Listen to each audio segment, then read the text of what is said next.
अंतरराष्ट्रीय युवा विद्वान, जैन दर्शन में यूनिवर्सिटी टॉप व गोल्ड मेडलिस्ट, जैन सिद्धांत एवं न्याय विषयों को सरलता से समझाने वाले, यूएसए, इंग्लैंड, ऑस्ट्रेलिया आदि अनेक देशों में जैन धर्म की महती प्रभावना करने वाले, पंडित टोडरमल पुरस्कार, युवा विद्वत रत्न आदि अनेक पुरस्कारों से सम्मानित मूर्धन्य विद्वान डॉक्टर संजीव कुमार गोधा जयपुर द्वारा जानिए धर्म का मर्म। इस कार्यक्रम के प्रायोजक हैं doctor Trilok Chand Jain, tax advocate, Bharatpur Jaipur वाले, श्रीमती सुनीता जैन, सीए लोकेश जैन, श्रीमती पूजा जैन, दुबई, प्रशांत जैन, डॉक्टर प्रीति जैन, जयपुर, मंगलार्थी सीए अभिषेक जैन, आत्मार्थी समीक्षा जैन, जयपुर, सीए अभिषेक जैन, सीए स्वाति जैन, मुंबई, प्रशस्ति जैन, लब्धि जैन, ध्रुव जैन, प्रशम जैन एवं त्रिलोक जैन एंड कंपनी, रणजीत नगर, भरतपुर, राजस्थान। हरिहंत सिद्ध सूरी उपाध्याय साधु सर्व अर्थ के प्रकाशी मांगलिक रूपधारी है। तिनको स्वरूप जाने रागते भाई जो भक्ति काय को नवाई स्तुति को जारी। धन्य धन्य तिन ही ते काज सब आज भय कर जोड़े बारे बारे वंदना हमारी है। मंगल कल्याण सुख तो हमें चाहते हैं, हो मेरी ऐसी दशा जैसी तुम धारी है, हो मेरी ऐसी दशा जैसी तुम धारी है, हो मेरी ऐसी दशा जैसी तुम धारी है। क्षत्र चूड़ामणि नामक ये ग्रंथ 8वें लंब के अंतर्गत भाइयों के परस्पर प्रेम की चर्चा यहाँ हुई। जीवंदर कुमार अपने भाई नंदात्य के आगमन की खबर सुनकर ही बहुत प्रसन्न हो गए और देखने के बाद चित्त का आनंद कुछ अपार था। होता ही है जहाँ प्रेम होता है उन्हें देख करके सहज ही चेहरे खिल जाया करते हैं। जहाँ प्रेम होता है वहाँ चेहरे खिल जाते हैं। होता ही है ऐसा, आपने देखते ही।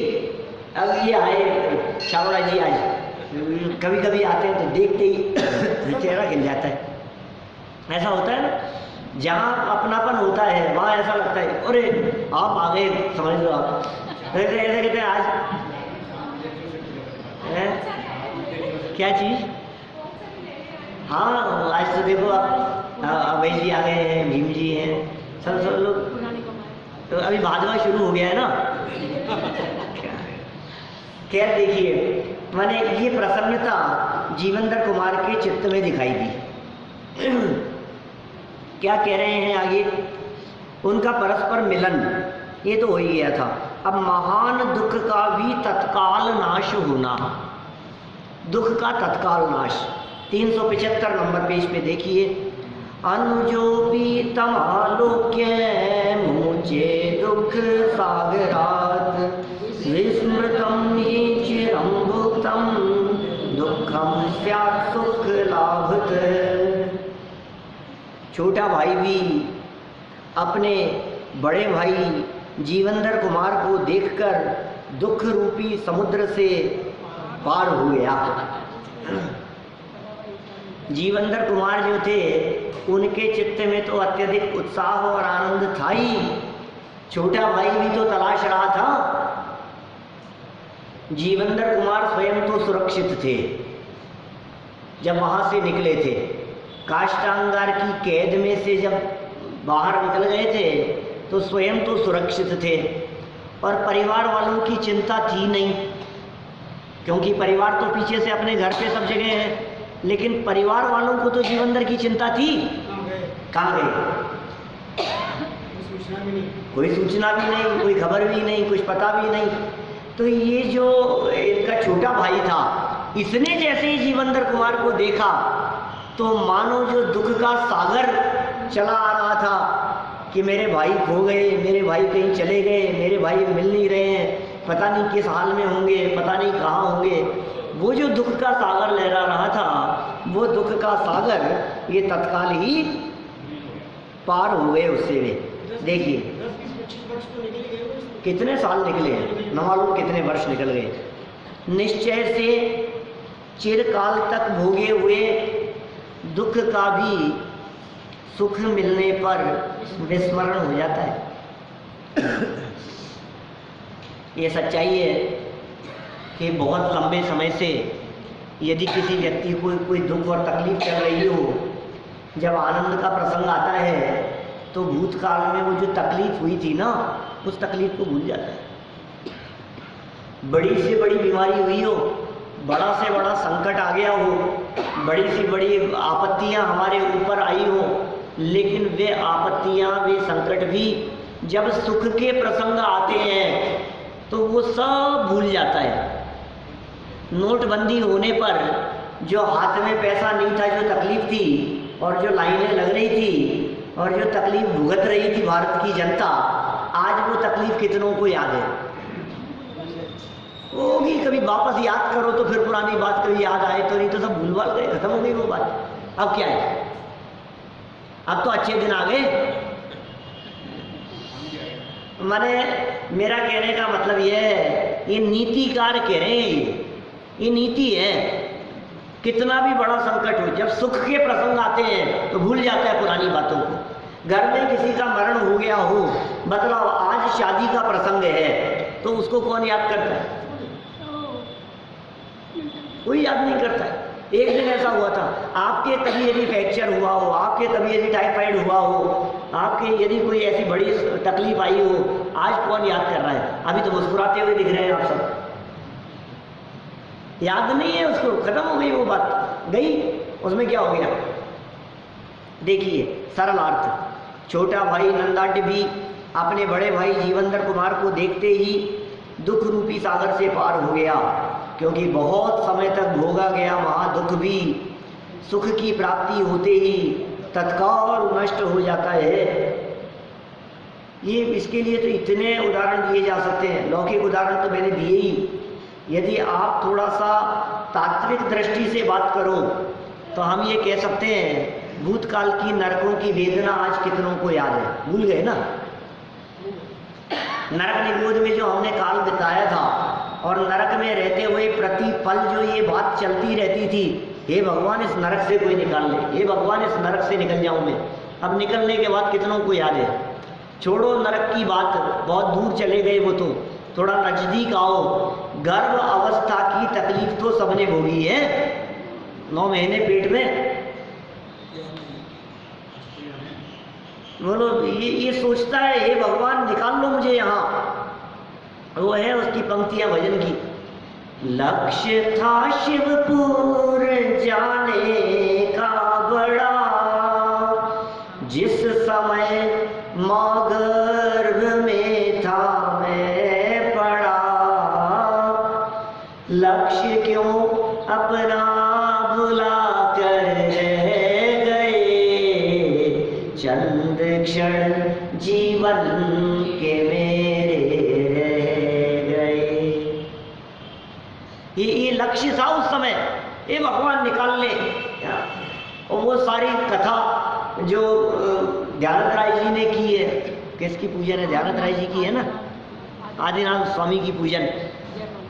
माता खावे चर करो फिर लागे तन संताप हो, मारी दीन तड़ी सुन बीनती, कठिन कठिन करनी सरे, जैसे निकरे जंती में तार हो। और इससे पहले और लाइनें, जहाँ सकुड़ाई की ठोर हो, कितने शब्दों के प्रयोग किए हैं। मैंने बहुत बहुत वर्णन किया है उन दुखों का। वे सारे दुख हमने भुगते और कहते हैं देखो, मरण का भय और जन्म का दुख ये सबसे बड़े गए हैं। इस पूरी लाइफ में जन्म के दुख से बढ़कर कोई दुख नहीं है। जितना दुख हमने गर्भ में और जन्म समय जो भुगता है, इतना बड़ा दुख और इतना बड़ा संकट हमारे जीवन में कोई दूसरा नहीं आ सकता। इतना बड़ा दुख है जन्म का। कितनों को याद है? अरे अब तो ठीक है, अब काहे को याद करते हो उसको, अब तो मजे से रह रहे हैं ना। वापस भुगतेगा, वापस जाएगा, नरक में, त्रियंच में, चतुर्गति में परिभ्रमण करता रहेगा। यदि वर्तमान में नहीं संभला तो भविष्य में पुनः वही अवस्थाएं होने वाली है, इसलिए सावधान होने की प्रेरणा दे रहे हैं यहाँ। और सुनो, पीछे ये बात कह दी गई थी, दुख के क्षण भी बड़ी मुश्किल से बीतते हैं और आनंद के क्षण फटाफट निकल जाते हैं। अच्छा समय जल्दी निकल जाता है और बुरा समय काटते नहीं कटता है। समय नहीं निकल रहा है, समय नहीं निकल रहा है, टाइम ही नहीं निकल रहा है, हम क्या करें, क्या करें। जैसे इंतजार के पल की बात कही थी ना मैंने आपके बीच में, ऐसी हालत है, इंतजार करना पड़े आपको, या तकलीफ हो, बीमारी हो, बेड रेस्ट बतला दिया हो डॉक्टर ने, बेड रेस्ट बतला दिया, फ्रैक्चर हो गया है, पैर ऊपर टांग रखा है, हिल नहीं सकते हो आप, अब समय नहीं कटता है, अब टाइम पास नहीं होता है। देखिए विशेष अर्थ में, जैसे किसी पर्वत की गुफा में बहुत समय से व्याप्त अंधेरा प्रकाश के आते ही तत्काल नष्ट हो जाता है, उसे नष्ट होने में बहुत समय नहीं लगता। पर्वत की गुफा में बहुत समय से अंधकार था, अब जैसे ही प्रकाश आया तो क्या होगा, तुरंत नष्ट हो जाता है। वैसे ही बहुत समय से भाई के वियोग का दुख उनके मिलन मात्र से उसी समय नष्ट हो गया। जैसे ही मिले ना, मिलन मात्र से वो कष्ट दूर हो गया। ये कितनी बड़ी बात कह रहे हैं, माने लंबे समय के कष्ट को दूर करने के लिए लंबा समय नहीं चाहिए होता है। जैसे वो भक्तामृत स्तोत्र में प्रयोग किया ना, ऐसा क्या शब्द है, रात्रि भर के अंधकार को दूर करने के लिए लंबा समय नहीं चाहिए, एक किरण मात्र से, प्रकाश की एक किरण मात्र से वो अंधकार दूर हो जाता है। आस्तांतस्त वनमस्त समस्त दोषम त्वत्संकतापि जगतां दुरितानि हन्ति दूरे सहस्र किरण कुरुते प्रभव। बस इतना ही, आगे तो पद्म की बात के लिए जल जाने विकास बांझी, माने ये कह रहे हैं दूरे सहस्र, दूर स्थित सहस्र रश्मि सूर्य की किरण रात्रि भर के अंधकार को क्षण मात्र में दूर कर देती है। लंबे समय से व्याप्त अंधकार, लंबे समय से व्याप्त मिथ्यात्व, लंबे समय की तकलीफ एक क्षण मात्र में दूर हो गई तो हो गई। कभी कभी ऐसे वैद्य नहीं मिल जाते हैं आपको, आप 6 महीने से परेशान हो रहे थे और उन्होंने कुछ ऐसा देखा और इलाज किया, एक ही दिन दवाई ली और वो 6 महीने का संकट गया। ये क्या होगा? कभी कभी तो हमारा माइंड सेट हो जाता है, ऐसा सेट हो जाता है, ये तो मिट नहीं सकता, ये तो जा नहीं सकता, ये तो हो ही नहीं सकता, अब ये तो मरे पीछे छूटेगा इससे, तो ऐसा सोच लेते हैं लोग, हैबिचुअल हो जाते हैं उस तकलीफ और संकट से। ऐसा लगने लगता है हमारे को ये तो ऐसा ही चलता रहेगा, इसमें क्या है, अब चलेगी, अब जिंदगी ऐसे ही बीतेगी। और फिर कोई व्यक्ति बताए भी कि हमारे पास अच्छा डॉक्टर है, तो ये क्या कहता है, बहुतों को दिखा लिया साहब, कुछ होता नहीं है, सब करके देख लिया मैंने। अरे मैं कह रहा हूँ ना आपसे, मैं एक ऐसे डॉक्टर को जानता हूँ, ठीक हो सकता है, बहुत इलाज कराया है, कहाँ कहाँ जाकर के डॉक्टरों को नहीं दिखाया मैं बेंगलोर बम्बई तक चला गया, पूना तक चला गया, अहमदाबाद जाकर के दिखाया है, सब जगह दिखा लिए मैंने, बड़े से बड़े डॉक्टर को दिखा लिया, बाहर के डॉक्टरों से राय ले ली, होम्योपैथिक भी दिखा लिया, आयुर्वेदिक भी दिखा लिया, एलोपैथिक भी दिखा लिया, प्राणायाम भी कर लिया, सब कुछ करके देख लिया मैंने। अब ये रहेगा एक तो ऐसे ही, फिर भी सामने वाला कह रहा है, एक बार मेरे कहने से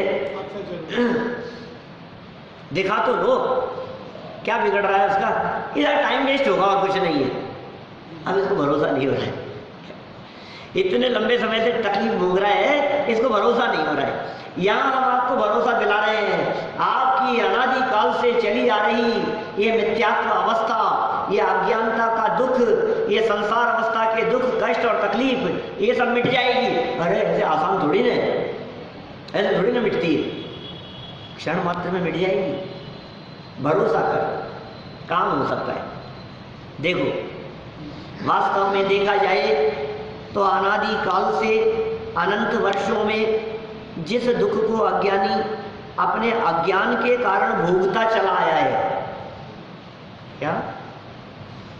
अज्ञान के कारण भोगता चला आया है। जिस दुख को अनंत वर्षों से भोगता चला आ रहा है, साध्य अपनी तकलीफ बहुत पुरानी है, वही दुख ज्ञान रूपी प्रकाश उत्पन्न होने से तत्काल नष्ट हो जाता है और प्राप्त यथार्थ सुख अनंत काल तक भोगता रहता है।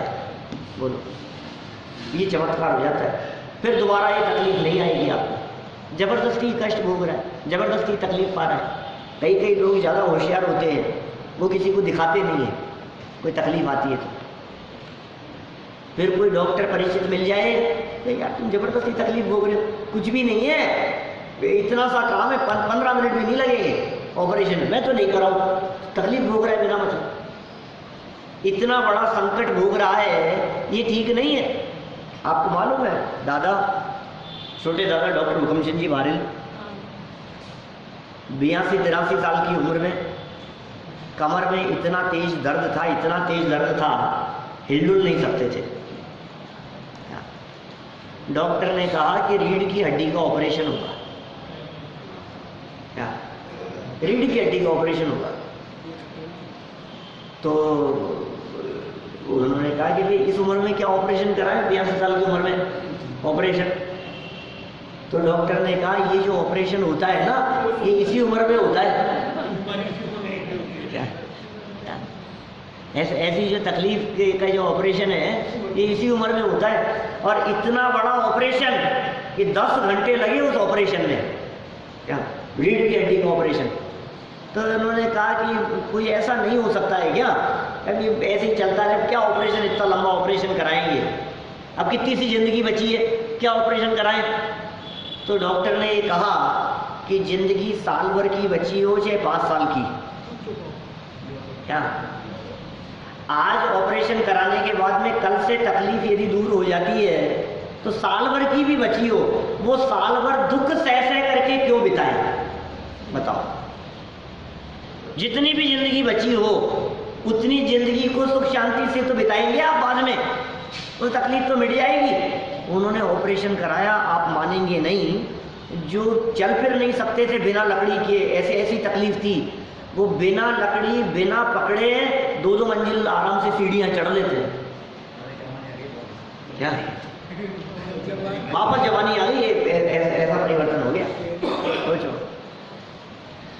ये कह रहे हैं यहाँ पर ऐसी बात बतला रहे हैं कि तुम्हें भरोसा नहीं हो रहा है, अब ये तो ऐसे ही चलेगा, अब इतनी भी तकलीफ नहीं है, अब संसार दशा में अब चल तो रही है, हम अकेले थोड़ी ने, ये सारे लोग दिख तो रहे, सभी ऐसे ही दिख रहे हैं। ये सुन भैया, जितने भी समय संसार में है इस वेद विज्ञान के साथ में शांति से बीतेंगे। ये रोजाना आकुलता और मर करके जीने से अच्छा है कि एक बार वेद विज्ञान करके शांति से जितना बचा काल है संसार का वो शांति से बीते। देखो आप कि क्या कह दिया इन्होंने यहाँ, वो प्रकाश उत्पन्न होते ही तत्काल नष्ट हो जाता है वो दुख, और प्राप्त यथार्थ सुख अनंत काल तक भोगता रहता है। ये मिलने वाला है। अज्ञान जन्य दुख के नष्ट होते ही प्राप्त यथार्थ सुख कभी भी समाप्त नहीं होता। आप कहेंगे साहब कभी भी समाप्त नहीं होता, दोबारा मिथ्या दृष्टि हो जाए तो? अज्ञान समाप्त होने के लिए कह रहे हैं, मिथ्यात्व समाप्त होने के लिए कह रहे हैं। अब मिथ्यात्व आ गया तो समाप्त कहाँ हुआ? यदि वो समाप्त बना हुआ है मिथ्यात्व और अज्ञान जन्य दुख, तो फिर कभी भी आपको आनंद में कमी नहीं आएगी, वो बढ़ता ही चला जाएगा। ऐसा तो यथार्थ सुख का सहज स्वभाव है। अतः जीव का परम कर्तव्य है कि वह यथार्थ श्रद्धा और ज्ञान के द्वारा सच्चा सुख प्राप्त करे। यही महत्वपूर्ण कार्य इस मनुष्य भाव में करने योग्य है। ये करने योग्य कार्य है इस मनुष्य भाव में, यथार्थ कार्य। अतएव जो जीव एक बार संसार अवस्था से मुक्त माने सिद्ध हो जाता है, उसे पुनः संसार अवस्था जो दुख से परिपूर्ण है मिलती ही नहीं है। यह सहज सुख स्वरूप सिद्ध अवस्था का स्वाभाविक स्वरूप है, जो नियम से भविष्य में भी अनंत अनंत काल पर्यंत एक रूप ही रहेगा। यह आनंद एक रूप ही रहेगा। एक बार उस आनंद की प्राप्ति हो गई तो फिर साधे अनंत काल के लिए ज्यों का त्यों उस सुख को भोगेगा। ऐसी बात है। हाँ, रही है अनंत अनंत काल यथा तथा शिव परिणय। देखिए जीवंदर कुमार का नंदाढ्य से एकांत में कुछ प्रश्न, एकांत में कोई प्रश्न किया जीवंदर कुमार ने नंदाढ्य से। क्या प्रश्न किया? कथमाया इति ज्याया नवयुक्त मिथोनुजम वंचनम चावमानं च नहि प्राज्ञै प्रकाश्यते। बड़े भाई जीवंदर कुमार ने अपने छोटे भाई से एकांत में तुम यहाँ कैसे आए इस प्रकार पूछा। प्रश्न है, अरे जवाब तो अगले श्लोक में आएगा। निश्चय से बुद्धिमान पुरुष अपने ठगाए जाने को और अपने निरादर को प्रकाशित नहीं करते हैं। ठगाए जाने को और निरादर को प्रकाशित नहीं करते हैं, इसलिए चुपचाप पूछा। माने वो जो बात थी ना, ये जीवंदर कुमार की तरफ से भी लगा सकते हो आप बात। जीवंदर कुमार इस बात को बतलाना नहीं चाहते थे जनता के बीच में कि मेरे साथ क्या घटना घटी थी। समझदार व्यक्ति नहीं करता है ऐसा। तो अपमान हुआ था ना, निरादर और अपमान, इसे प्रकाशित नहीं करता। ये तो नीतिकारों ने बात यहाँ कही ही है। एक नीतिकारों का और श्लोक है जिसमें उन्होंने 9 स्थानों पर मौन रहने की बात कही है। उन्होंने कहा है 9 जगह पर बोलना नहीं चाहिए, 9 प्रकार की बातें की नहीं जानी चाहिए, कहनी नहीं चाहिए। वो कौन कौन सी बातें हैं? तो उन्होंने कहा आयुर्वित्तम गृह छिद्रम मंत्र मैथुन भेषजम तपोदानापमानं च नवगोप्यानि यत्नतः। ये नीतिकारों की नीति है, जैन आचार्यों की नहीं है। जो जैन नहीं है उन्होंने ये बात लिखी है। क्या क्या बातें लिखी? आयु नहीं बतानी चाहिए, पूछनी भी नहीं चाहिए। क्या? वित्तम, धन के बारे में नहीं पूछना चाहिए, किसी की इनकम के बारे में नहीं पूछना चाहिए। क्या आपकी कितनी इनकम है बोलो, मतलब किसी कितनी भी हो, कौन व्यक्ति क्या कमा रहा है, किसकी जेब में क्या है। आयुर्वित्तम गृह छिद्रम मंत्र कभी नहीं, मैथुन भोग और भेषजम 6। भेषज मतलब औषधि, दवाई, उपचार।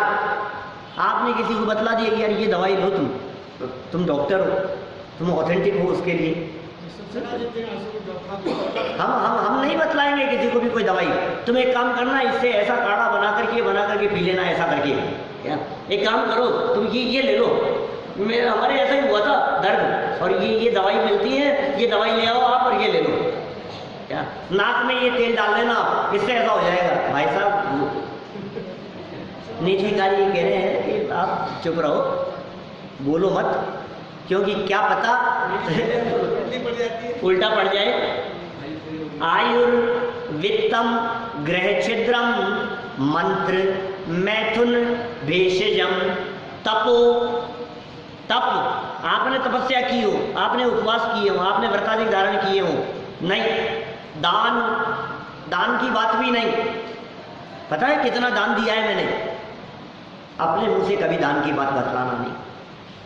दान और अपमानम च, और अपना यदि अपमान हुआ हो कहीं, क्या अपनी यदि निंदा हुई हो, किसी ने तुम्हारे को गालियां दी हो, किसी ने तुम्हारे को अपशब्द कहे हो, किसी ने तुम्हारे को नीचा दिखाया हो, ये 9 बातें हैं। नव गोप्यानि यत्नतः, सावधानी पूर्वक इन बातों को उजागर नहीं करना चाहिए। क्या गुप्त रखना चाहिए। ये जगत के नीतिकारी ये बात कह रहे हैं, ये 9 बातें हैं, ठीक है ना। मैं तो ये वो थे ना अपने गुलाब चंद जी प्राचार्य जी, तो उनके साथ में चर्चा करता था, संस्कृत व्याकरण वगैरह बहुत बैठता था उनके साथ में, तो उन्होंने बताया था, एक बार सुनाया था मेरे को ये नीति का श्लोक, याद हो गया, तुरंत याद हो गया, फिर सुना देते हैं आपको तो पक्का हो जाता है, तो पक्का बना रहे थे। बातें कितनी हो गई, क्या क्या बातें कह दी, वापस बोल देता हूँ। आयुर्वित्तम गृह छिद्रम मंत्र मैथुन भेषजम तपोदानापमानम च नवदोप्यानि यत्नतः। इसलिए कोई समझदार व्यक्ति ऐसी बातें करता नहीं है। ये जीवनधर कुमार, यहाँ भी नीतिकारों ने क्या कह दिया, अपने निरादर की बात को, अपने अपमान की बात को कोई भी बुद्धिमान व्यक्ति बताता नहीं है। अपमान हुआ हो, ठगाया गया हो, बेवकूफ़ बन गया हो, बताना मत। तू बेवकूफ़ बन गया, किसी ने तुझे बेवकूफ़ बना दिया तो उसे बेईमान नहीं समझेंगे, तुझे मूर्ख समझेंगे। समझ में आ रही है बात? क्या हीरा, कोई नकली हीरा, हाँ नकली हीरा दे गया हमको, बंडी ढोलिया जी का प्रसिद्ध है ये कथन। हाँ, उनको कोई बहुत बड़े जौहरी थे और मिश्री की डली थी, और वो कोई हीरा बता करके उनको दे गया, वो ठगाए गए, बहुत अच्छे जौहरी। उन्होंने किसी को बाद में पता लगा उनको, ये तो कह रहे मक्खी बैठ गई थी, कुछ और भी हो सकता है, कोई दूसरा स्टोन हो सकता है, कहीं ना कोई मिलता जुलता हो सकता है, बताया नहीं उन्होंने कभी किसी को। जब दोबारा पूछा तो कहा मैंने तो उसको 100 में बेच दिया, करीब बहुत ऊपर बेचा और बता दिया। क्या? अच्छा, मैंने जैसे 10 रुपए में लिया था, हाँ। मैंने तो उसको 15 में बेच दिया, मतलब मेरा कहीं वो कुछ न हाँ। माने उन्होंने अपनी जो ये कमी थी, नहीं तो लोग कहेंगे यार ये तो ये मूर्ख है। फिर देखो, एक ने मूर्ख बनाया ना, तुमने खुद ने कही ये बात, तो दूसरे व्यक्ति अपने आप ही सोचने लगते हैं मूर्ख है यार, मैं भी बना सकता हूँ इनको। तो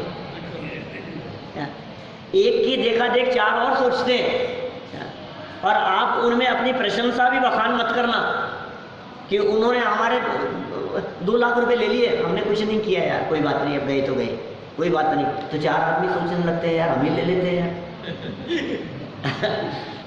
ये तो कहता है अपनी प्रशंसा के लिए कि मैं कितना शांत हूँ, कोई बात नहीं, जहाँ जाना है वहाँ जाएगा। होशियार बन रहा है ना थोड़ा सा, होशियार बन करके ये कह रहा है जहाँ जितना जाना है वहाँ जाएगा, सब अपना है नहीं, क्या फर्क पड़ गया है। लेकिन सुनने वाले जो 10 लोग सुन रहे हैं, उनके दिमाग में ये बात आ रही है कि ये ऐसे व्यक्ति हैं कि इनसे कभी भी ले लो और नहीं दो तो भी चलता है। धारणा आपके बारे में ऐसी बन रही है उसके दिमाग में।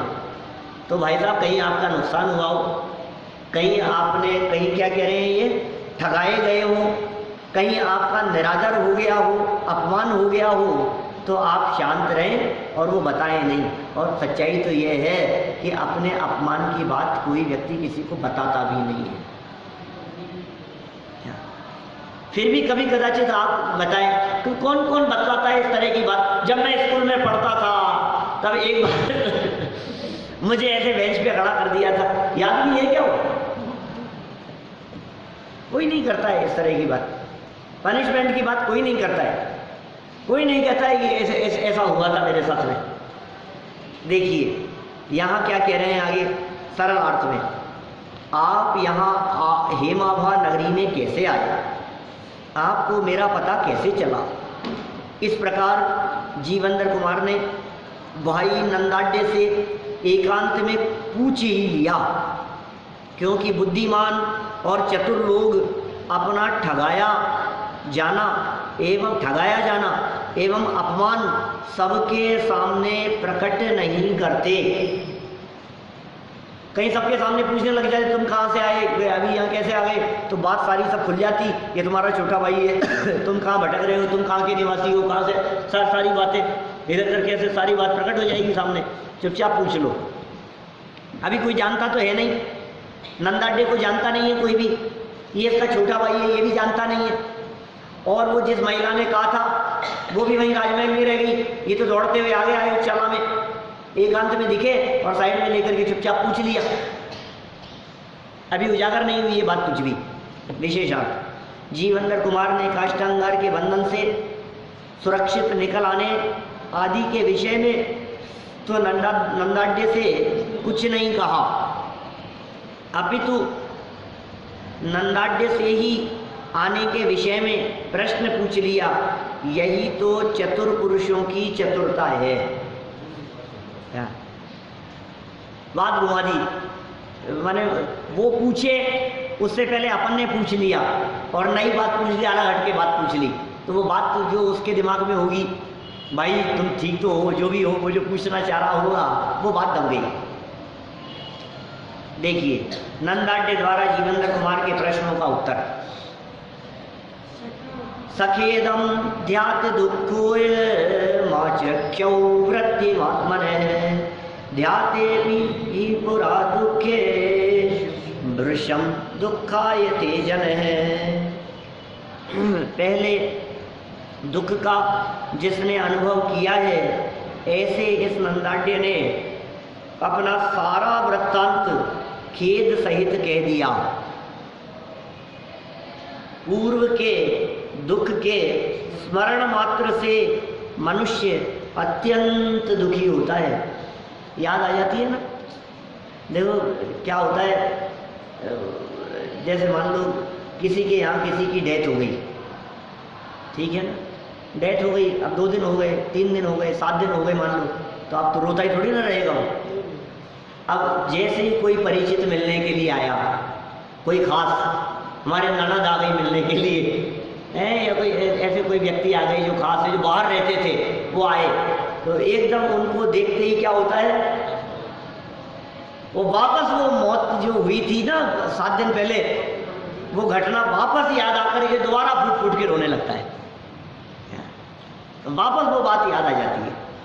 देखिए आप ये कह रहे हैं यहाँ, नंदाढ्य भूतकाल के दुखों का स्मरण करते हुए और पुनः पुनः दुखी होकर सब समाचार सुनाने लगा, क्योंकि पूर्व काल में भोगे हुए दुखों के स्मरण मात्र से ही मनुष्य अतिशय रूप से दुखी होता है। पूर्व काल के भोगों का जो दुख था, जो भोगे थे दुख, उसका स्मरण मात्र ही दुख होता है।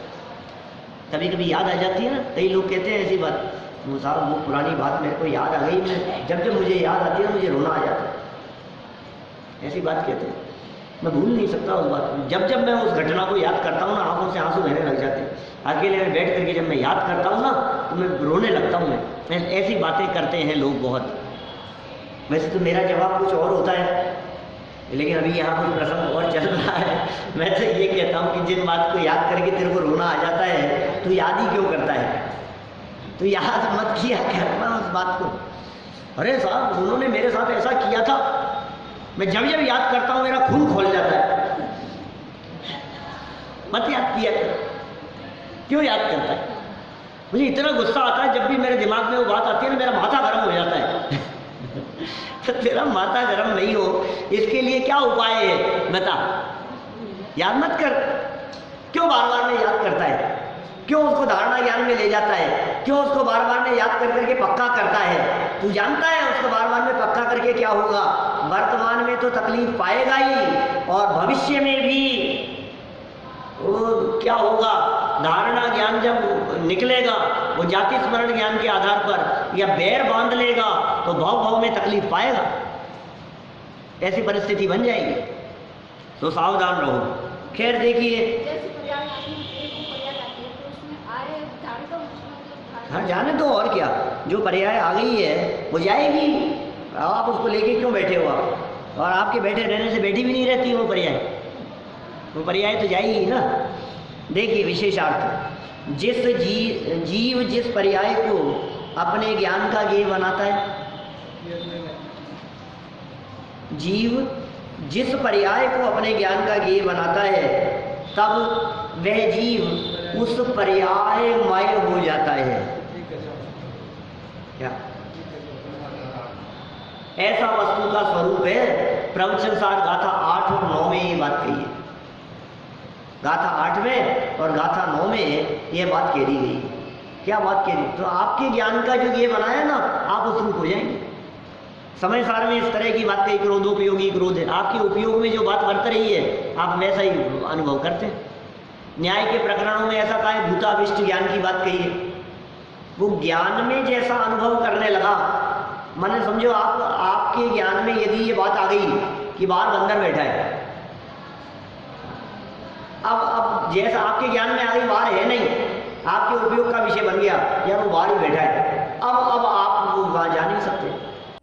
इस कार्यक्रम के प्रायोजक हैं doctor Trilok Chand Jain, tax advocate, Bharatpur Jaipur वाले, श्रीमती सुनीता जैन, सीए लोकेश जैन, श्रीमती पूजा जैन, दुबई, प्रशांत जैन, डॉक्टर प्रीति जैन, जयपुर, मंगलार्थी सीए अभिषेक जैन, आत्मार्थी समीक्षा जैन, जयपुर, सीए अभिषेक जैन, सीए स्वाति जैन, मुंबई, प्रशस्ति जैन, लब्धि जैन, ध्रुव जैन, प्रशम जैन एवं Trilok Jain and company, Ranjit Nagar, Bharatpur, Rajasthan.